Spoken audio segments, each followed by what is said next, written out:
Hi all, welcome to Ajith Pavani Gowda vlogs. ಧನುರ್ಮಾಸದಲ್ಲಿ ಸೂರ್ಯ ಉದಯ ಆಗುವಷ್ಟರಲ್ಲೇ ಮನೆ ದೇವ್ರ ಪೂಜೆ ಆಗ್ಬಿಡ್ಬೇಕು. ಹೀಗಾಗಿ ನಾನು ಬೆಳಗ್ಗೆ 4 ಗಂಟೆಗೆ ಎದ್ದು ಬಾಗ್ಲೆಲ್ಲ ಬೆಳೆದು ರಂಗೋಲಿ ಹಾಕಿ ಎಲ್ರಿಗೂ ಮುಂಜಾನೆಯ ಶುಭಾಶಯಗಳನ್ನ ಹೇಳ್ತಾ ಈ ದಿನ ಶುರು ಮಾಡ್ತಾ ಇದ್ದೀನಿ. ಬಾಗ್ಲಿಗೆ ಮತ್ತೆ ಪೂಜೆಗಂತ ಎಲ್ಲ ಹೂ ಬೇಕಲ್ವಾ, ಸೊ ಹೂನ ಕೊಯ್ತಾ ಇದ್ದೀನಿ. ಹೂವೆಲ್ಲ ಕೊಯ್ದಿರೋದನ್ನ ರಂಗೋಲಿಗೆಲ್ಲ ಇಟ್ಬಿಟ್ಟು ನೆಕ್ಸ್ಟ್ ಬಾಗ್ಲಿಗೆಲ್ಲ ಏರ್ಸಿ ಇನ್ನೇನ್ ಪೂಜೆ ಶುರು ಮಾಡೋಣ, ಟೈಮ್ ಆಯ್ತು ಅಂತ ಹೇಳ್ಬಿಟ್ಟು ಸ್ನಾನ ಮಾಡ್ಕೊಂಡು ಅಷ್ಟರಲ್ಲಿ 5:30 ಆಗೋಯ್ತು. ದೇವ್ರ ಮನೆಗ್ ಬಂದು ಪೂಜೆನ ಶುರು ಮಾಡಿದೆ. ದೀಪನ ಹಚ್ಚಿ ಊದ್ಬತ್ತಿ ಬೆಳಗಿ ಕರ್ಪೂರನ ಬೆಳಗ್ಬಿಟ್ಟು ದೇವರಿಗೆ ಕೈ ಮುಗಿದು ಪೂಜೆ ಎಲ್ಲ ಮಾಡೋ ಅಷ್ಟರಲ್ಲಿ 6:30 ಆಗೇ ಬಿಡ್ತು. ಸೊ ಆಗ್ಲೇ ಎಲ್ಲ ಬೆಳಕಾಗ್ಬಿಟ್ಟಿತ್ತು. ನನ್ಗೆ ನಮ್ಮ ಯಜಮಾನ್ರಿಗೆ ಬೆಳಗ್ಗೆ 1 ಗ್ಲಾಸ್ ಬಿಸಿನೀರನ್ನ ಕುಡಿದು ಅಭ್ಯಾಸ. ಸೊ ನಾನು ಬಿಸಿನೀರನ್ನ ಕುಡಿದ್ಬಿಟ್ಟು ತಿಂಡಿಗೆ ರೆಡಿ ಮಾಡ್ಕೊತಾ ಇದ್ದೀನಿ. ಇವತ್ತಿನ ತಿಂಡಿಗೆ ನಾನು ಅಕ್ಕಿ ರೊಟ್ಟಿನ ಮತ್ತೆ ಹಸಿ ಅಲಸಂದಿ ಕಾಳಿನ ಪಲ್ಯ, ಅದ್ರ ಜೊತೆಗೆ ಬೀಟ್ರೂಟ್ ಸಾಸ್ಬೆನ ಮಾಡ್ತಾ ಇದ್ದೀನಿ. ಒಲೆ ಮೇಲೆ ಒಂದು ಪಾತ್ರೆ ಇಟ್ಟು ಅದಕ್ಕೆ 1 ಚಮ್ ನೀರು ಹಾಕಿ ರುಚಿಗೆ ತಕ್ಕಷ್ಟು ಉಪ್ಪು ಹಾಕಿ ನೀರು ಕುದಿ ಬಂದ್ಮೇಲೆ ಅಕ್ಕಿ ಹಿಟ್ಟನ್ನ ಅದಕ್ಕೆ ಹಾಕಿ ಚೆನ್ನಾಗಿ ಮುದ್ದೆ ತಿರುತ್ತೀವಲ್ವಾ, ಆ ತರ ಮುದ್ದೆ ತರ ತಿರುಗ್ಕೊಂಡು ಒಂದು 5 ನಿಮಿಷ ಲೋ ಫ್ಲೇಮಲ್ಲಿ ಇಡಬೇಕು. ಬಿಸಿ ಹಿಟ್ಟು ಆರ್ಲಿ ಅಂತ ರೊಟ್ಟಿ ಮಣಿ ಮೇಲೆ ಹಾಕಿದ್ದೀನಿ. ಇದು ಆರೋ ಅಷ್ಟರಲ್ಲಿ ಪಲ್ಯಕ್ಕೆ ಮಸಾಲೆ ರುಬ್ಕೊ ಬಂದ್ಬಿಡೋಣ. ಒಣ ಮೆಣಸು, ಧನ್ಯ, ಕೊತ್ತಂಬರಿ, ಕರಿಬೇವು, ಉಪ್ಪು, ಕೊಬ್ಬರಿ ಎಲ್ಲದನ್ನು ಹಾಕಿ ಎಣ್ಣೆಯಲ್ಲಿ ಫ್ರೈ ಮಾಡಿಕೊಂಡು ಮಿಕ್ಸಿಯಲ್ಲಿ ರುಬ್ಕೊಂಡ್ಬರ್ಬೇಕು. ಹಸಿ ಅಲಸಂದೆ ಕಾಳನ್ನ 2 ವಿಸಿಲ್ ಕುಕ್ಕರಲ್ಲಿ ವಿಸಿಲ್ ಹೊಡ್ಸ್ಕೊಂಡಿದ್ದೀನಿ. ರುಬ್ಬಿ ಎತ್ತಿಟ್ಕೊಂಡಿರೋ ಮಸಾಲೆನ ಹಾಕಿ 1 ಕುದಿ ಕುದಿಸಿ 1 ಬೀಟ್ರೂಟ್ನ ಸಿಪ್ಪೆ ತೆಗೆದು ತುರಿದು ಹಸಿಮೆಣಸು, ಈರುಳ್ಳಿನ ಕಟ್ ಮಾಡಿ ಹಾಕೊಂಡು ರುಚಿಗೆ ತಕ್ಕಷ್ಟು ಉಪ್ಪನ್ನ ಹಾಕಿ ಮಿಕ್ಸ್ ಕೊಡಿ ಚೆನ್ನಾಗಿ. ಅಷ್ಟರಲ್ಲೇ 6:45 ಆಗೇ ಹೋಯ್ತು.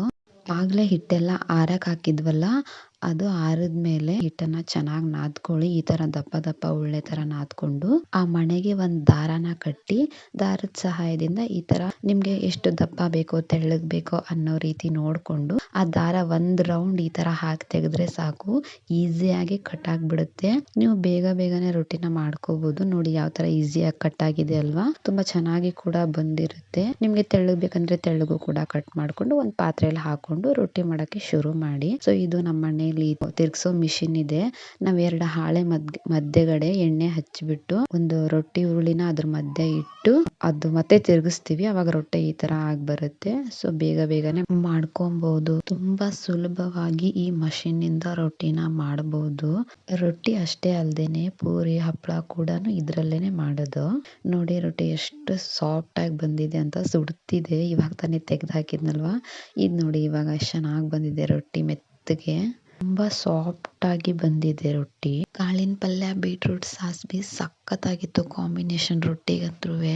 ಡೆಫಿನೆಟ್ಲಿ ನಿಮ್ಮ ಮನೇಲೂ ಟ್ರೈ ಮಾಡಿರ್ತೀರಾ. ಹೇಗ್ ಬಂತು ಅಂತ ಕಾಮೆಂಟ್, ಶೇರ್, ಲೈಕ್ ಮಾಡಿ. ಇವತ್ತು ಊರಿಂದ ನಮ್ಮಮ್ಮ ಬಂದಿದ್ದಾರೆ. ಚಕ್ಕುಲಿ, ಹುಳಿ ಬುತ್ತಿ ಅನ್ನ, ಶೇಂಗಾ ಪುಡಿ ಚಟ್ನಿ, ಕೆಂಪು ಚಟ್ನಿ, ಬಟಾಣಿ ಪಲ್ಯ, ಅವರೆಕಾಳು ಪಲ್ಯ, ಬದನೆಕಾಯಿ ಪಲ್ಯ. ಈ ಸೀಸನ್ ಎಲ್ಲ ಚೆನ್ನಾಗಿ ಸಿಗುತ್ತಲ್ವಾ, ಅದಕ್ಕೆ ಮಾಡ್ಕೊ ಬಂದಿದ್ದಾರೆ. ಸೊ ಇದು ಬಂದ್ಬಿಟ್ಟು ಚಜ್ಕದ ಹೋಳಿಗೆ, ಕುಂಬಳಕಾಯಿ ಗಾರ್ಗಿ ಅಂದ್ರೆ ಚಿನ್ನಿಕಾಯಿ ಗಾರ್ಗಿ, ಪದ್ರಿನ ಚಪಾತಿ, ಜೋಳದ ರೊಟ್ಟಿ. ಸೊ ಇಷ್ಟು ವೆರೈಟಿನ ಮಾಡ್ಕೊಂಡ್ ಬಂದಿದ್ದಾರೆ ನಮ್ಮಮ್ಮ. ನೋಡೋಕೆ ಎಷ್ಟು ಚೆನ್ನಾಗಿ ಕಾಣಿಸುತ್ತೋ ಅಷ್ಟೇ ಕೂಡ ರುಚಿಯಾಗಿರುತ್ತೆ. ಜೋಳದ ರೊಟ್ಟಿ, ಎಣ್ಗಾಯಿ ಪಲ್ಯ, ಬಟಾಣಿ ಪಲ್ಯ, ಸೊ ಆ ಒಂದು ಅವರೆಕಾಳು ಪಲ್ಯ ಇದೆ ಅಲ್ವಾ, ಸ್ವರ್ಗ ಗುರು. ಊಟ ಮಾಡಿದ್ರೆ ಹಂಗೆ ಈ ಶೇಂಗಾ ಪುಡಿ ಚಟ್ನಿ ಮತ್ತೆ ಕೆಂಪು ಚಟ್ನಿ ಜೊತೆಗೆ ಮೊಸರು ಹಾಕೊಂಡು ಕಲ್ಸ್ಕೊಂಡು ತಿಂತಾ ಇದ್ರೆ ಹಂಗೆ ಒನ್ ಮೋರ್ ಅಂತ ಇರ್ಬೋದು. ಸೊ ಅಷ್ಟೊಂದು ರುಚಿಯಾಗಿರುತ್ತೆ. ಉತ್ತರ ಕರ್ನಾಟಕದ ಊಟ ಅಂದ್ರೇನೆ ಹಂಗೆ, ಅಷ್ಟು ರುಚಿಯಾಗಿರುತ್ತೆ. ಸೊ ಉತ್ತರ ಕರ್ನಾಟಕದವ್ರು ಯಾರಾದರೂ ಈ ವಿಡಿಯೋ ನೋಡ್ತಾ ಇದ್ರೆ ಕಮೆಂಟ್ ಮಾಡಿ ಊಟ ಹೇಗಿರುತ್ತೆ ಅಂತ ಹೇಳ್ಬಿಟ್ಟು. ಸೊ ತುಂಬಾ ರುಚಿಯಾಗಿರುತ್ತೆ ಅಲ್ವಾ.